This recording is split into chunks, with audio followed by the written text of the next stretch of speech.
The old St. Anselm Library was built in 1892 from pale limestone that held the cool of rain for hours after a storm. Rose-patterned windows spilled colored light across the vestibule, and the iron gates at the entrance shrieked like startled gulls whenever someone passed through. Students said the place reorganized itself at night, the way trees flex when no one is in the forest to watch. The librarians, a taciturn guild of gray cardigans, never confirmed nor denied the rumor. They only smiled their private smiles, the sort worn by people who have spent their lives befriending silence, and stamped due dates that sometimes appeared to precede the day a book was checked out. On a wet November afternoon, Captain Elias Hart pressed an elbow against the gates and limped inside. His right boot clicked against the marble. The left foot, an articulated carbon fiber prosthesis, thudded once per stride, like the slowed beat of a drum. Elias had learned to count those thuds the way other men measure breaths, proof that movement, however ragged, was still possible. He came because his therapist claimed libraries were good places for sleepless veterans. Hushed, but not empty. Occupied, but not demanding. Soaked in the smell of paper that suggested the past could be distilled into pages and thus made harmless. He wanted maps. Before the mortar round that sheared away half his company and most of his lower leg, Elias had been the battalion's unofficial navigator, the only man who could name a ridge after glimpsing it once through dusty binoculars. He thought if he sat with antique charts long enough, he might find a route back to the version of himself who trusted ground lines more than nightmares. When the elevator stalled between floors, he chose the stairs, ignoring the flash of pain that sizzled up phantom nerves, and let the dim fluorescence of the stacks swallow him. Elsewhere in the labyrinth, Mira Chen rolled stiff shoulders and coaxed her laptop bag higher on her hip. At 26, she was deep into her doctoral work on early modern alchemical symbolism, a field whose jealousy of secrets appealed to her. The faculty called her diligent. Classmates called her spectral, reserved, studious to the verge of invisibility. Mira called herself tired. For 3 months, she had chased references to a single folio rumored to contain marginalia in the hand of John Dee. She traced rumors through British archives and Moldovan estate inventories, only to be told, last week, that the St. Anselm collection might, just might, own an uncatalogued blue leather copy. She presented her letter of permission at the reference desk. Ms. Oker, the senior librarian with pince-nez and a voice like velvet, draped over steel, ushered her toward special collections. "Shelves drift," Ms. Oker warned as she handed over a brass key. "If you find yourself where you didn't intend to go, keep hold of your purpose. That's what returns people." Mira smiled politely, discounting the advice as eccentric charm, and stepped through a door that locked behind her with a sigh. Had she turned, she might have noticed Ms. Oker placing a palm on the desk, as though greeting something beneath the polished oak. The library, feeling that touch, woke more fully. It considered, it remembered. It judged both seekers, wounded soldier, lonely scholar, and tasted the fault lines in their hearts. The library had repaired students before with the slow stitch of story, but sometimes, when threads frayed too far, it rearranged the loom itself.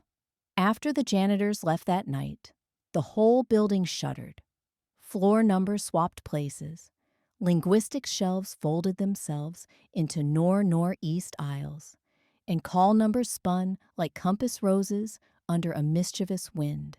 Somewhere on the top floor, the air smelled briefly of binding glue warmed by candle flame, and an index card slid out of its tray, fluttered like a moth, and settled upside down to announce the coming experiment. Morning light softened the stained glass roses. Mira arrived at 8, keyed herself into special collections, and set her notes beside a reading stand. Elias, delayed by the ache in his stump, entered 15 minutes later, found the map room closed, and, refusing to abandon his objective, took a corridor he did not recall from previous visits. The library tracked their progress like a patient strategist, inching shelves an inch, then two, aligning angles that had never been adjacent. By the time Mira realized the D folio was not in its recorded drawer and decided to backtrack, the geometry of the place had altered beyond human comprehension. She turned left, certain the exit lay 2 aisles beyond. Instead, she emerged into a narrow canyon lined with atlases and poetry anthologies that shared nothing of provenance or purpose. Her brows knit. She tried to retrace. A right should have returned her to illuminated manuscripts. It carried her into a colonnade of books on field surgery, each spine stamped with dates that covered every major war since ink met parchment. On the far side of that colonnade, Elias searched for topographic charts. He paused, confused that a shelf labeled Napoleonic Cavalry Tactics abutted a drawer of 20th century ordnance manuals. The floor vibrated, subtle as a cat's purr. He took one step, then another, and turned a corner at the instant Mira did the same from the opposite direction. They collided, Elias's cane clattering, Mira's bag slithering off her shoulder. Books rained down in soft avalanches. The veteran's reflexes, still primed for impact, flared. He gasped, ears ringing with imaginary artillery. Mira, cheeks flushing, reached to steady him. "I'm so sorry," she said, voice pitched for the hush. "Are you hurt?" He blinked, forced the echo of explosions back behind the bone cage of his skull, and managed a crooked half-smile. "Already was, ma'am. No further damage done." They crouched to gather scattered volumes. Elias returned a treatise on equine saddle sores. Mira scooped up The Cartographer's Widow. As they shelved the last text, both noticed call numbers overwritten in looping silver ink neither had seen before. 412710, 20 21. E read one. Delphoi, Sciolpi, said another. Coordinates, Greek riddles, yet no system recognized by the Library of Congress. Mira inhaled. "I think we're lost," she admitted. "Libraries don't lose people," Elias said, then hesitated, conceding the unsteady aisles. "But maybe this one's trying." He tapped his cane twice, establishing rhythm, and took stock. No exit sign, no listening patrons, only shelves angling like maze walls. He had trained platoons to navigate desert at night by Orion's shoulder blade. Surely he could guide 2 civilians through stacks. "What are you looking for?" he asked. She explained in the shorthand of scholars, alchemy, D, blue folio, marginalia. He told her about maps, sleep, and the notion that coordinates might return combat's fragmented days to sequence. Their purposes, once uttered aloud, seemed to float like lanterns above their heads, bright enough to see by. "Let's find your manuscript," he said. Then a map. Then the door. "Why in that order?" "Because you asked first." His tone brooked no argument. The voice of someone who had given orders when lives depended on sequence. Mira, surprised to find comfort in certainty, nodded. They began walking. The library adjusted. Titles behind them folded into themselves. Titles ahead stretched. Alphabetical sequences bending toward destiny. When either traveler tried to look back, the path misted as though distance condensed into fog. Somewhere in the 4th or 20th aisle, numbers became unreliable. Mira's ankle rolled on uneven carpet. Elias caught her, bearing weight through his prosthetic with pained determination. She felt the tremor in his arm and glimpsed the scar tissue ridging his forearm like drafted coastlines. She blurted, "Does it still hurt? The leg, I mean." "Often," he answered. surprised by his own candor. Mostly nights. Sometimes noon, if I'm thinking too hard about nights. Mira wanted to say something wise, but years of academic reading had not prepared her to footnote anguish. Instead, she asked, "Do you play chess?" He blinked. "I used to." "If sleep is an enemy, maybe you can outmaneuver it." "My advisor says research is a 24-hour war, but you can't hold every front. You keep the king safe and sacrifice the rest." Elias laughed, the sound rusty but genuine. In the air between them warmed as though a hearth had been lit. Just then, they reached a reading alcove neither recalled entering. A lamp glowed without bulb or cord. At the table's center rested a book bound in soft calfskin, spine blank. The cover opened of its own accord, pages fluttering until they lay still on a spread of cream so pristine it hurt the eyes. Ink surfaced, letter by letter, scripting words as they watched. Two seekers collide, their wounds rhyme. Mira gasped. Elias touched the edge, half expecting heat. When he spoke, the next line materialized. "Elias, this is impossible." Mira leaned closer. "It's writing us as we speak."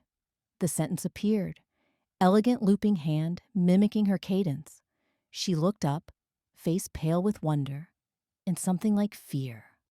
Elias, whose universe had exploded once already, felt rather qualified to deal with impossibility. "Can we write it back?" he asked. A quill, striped crow black, slid from beneath the spine. Mira took it. She hesitated, then scripted, "We find the folio safely." Across the chamber, a shelf groaned. Leather bindings rearranged into a narrow aperture through which a brief gleam of midnight blue leather shone. Mira breathed thank you to the quill and pocketed it. "Your turn," she said. Elias rested the quill against calloused fingers. He contemplated hopes he had not dared name. Quiet nights, the ability to forget the smell of burning tires, an answer to the scroll of names he carried behind his eyes. At last he wrote, "We walk out of here alive and whole." For a moment, nothing moved. Then the library exhaled. Dust motes rose like confetti in sunlight. The aperture widened into a corridor paved in muted carpet. As they advanced, Mira clutched her laptop bag to steady her rapid heart. Elias maintained flank, scanning for threats, a habit he could not unlearn. The corridor spilled them into a rotunda cupped beneath a glass dome. Shelves spiraled upward, like the ribs of a nautilus. At the center, on a stone pedestal, rested a tome larger than any atlas Elias had handled, the Codex Libraria. The title was embossed in gold, so aged it resembled last autumn's leaves. When the pair approached, pages began to turn with insectile rapidity, flipping until they settled on an entry glowing gentle blue. Hart, Elias Chen, Mira their life, summaries unfurled in parallel columns. Childhood data, education, families, war for him, archives for her, came faster than either could read. The quill they had borrowed quivered in Mira's pocket like a startled bird. Lines continued, now extending beyond present tense. Mira Chen will exit St. Anselm alone, manuscript in hand, her solitude unbroken. Elias Hart will leave the library that day, but sleep will remain rationed at 2 hours per night. The bottle will empty, refill, empty. "No," Elias whispered. "No," Mira echoed. The pages glimmered, the text rewriting even as they watched, as though the library drew energy from their protest. Mira slid the quill free. A wind rose, aggressive, riffling her hair and threatening to drag the instrument from her fingers. "Help me," she said. Elias positioned himself behind her, bracing her elbow with his steadier arm. Together they wrote, "The story is still being written." The protagonists claim agency. The codex shuddered. Letters bled, dripping punctuation like melting wax. Shelves above groaned, volumes snapped open, flinging bookmarks like paper shrapnel. The library resisted, preferring to shepherd lives as a caretaker chooses paths for children who might otherwise stray. Elias planted his prosthetic, channeling every drill sergeant's bark into a mute stance of refusal. The blasted inch of carbon fiber held. He wrapped his free hand over Mira's on the quill and guided words. Together, we walk out of the library, healed enough to begin anew. Ink scorched across the page. The wind fell silent. 1 heartbeat, 2, then the codex closed with ceremonial finality. Dust settled. A corridor opened opposite the one by which they had arrived. Ordinary exit signage glowed green. Beyond the door, the rumble of distant traffic hummed, sweet in its unenchanted normalcy. Mira looked at Elias, eyes shining. "Coffee?" He grinned. "Strong, with maps spread across the table." "And marginalia," she said. He offered his arm. She took it. They stepped through the archway together. Night had embraced the city, but street lamps cast puddles of amber on wet pavement. Rain tapped quiet applause against umbrellas they did not carry, yet neither minded. They crossed campus to a diner that never judged patrons by the hour. Over mugs that steamed like fresh stories, they compared wounds, one visible, one quietly seamed along the soul, and discovered how easily chapters braid when 2 narrators agree on voice. Weeks later, they returned to St. Anselm side by side. Ms. Oker accepted the slim volume they deposited, Memory Cartography, a dialogic approach to mapping trauma, co-authored, then winked them toward the reading room. Inside, the shelves appeared perfectly ordinary, obeying the austere taxonomy of any human institution. If a single atlas nodded in gratitude or a blue leather folio glowed softly before dimming in shy pleasure, no one remarked. Elias laid his palm on warm mahogany. "Thank you," he mouthed. Mira echoed the gesture. They did not need the library to reply. Its work was evident each morning they woke, having slept 3, then 4, then 5 uninterrupted hours. Each afternoon, they drafted new research proposals together. Each evening, they lost chess matches on purpose just to prolong conversation. Outside, rain rinsed the limestone facade, leaving the stones paler, as though even weather had joined in rewriting. The library, certain the story would now care for itself, settled into orderly stillness, content, for the moment, to let the shelves stay put.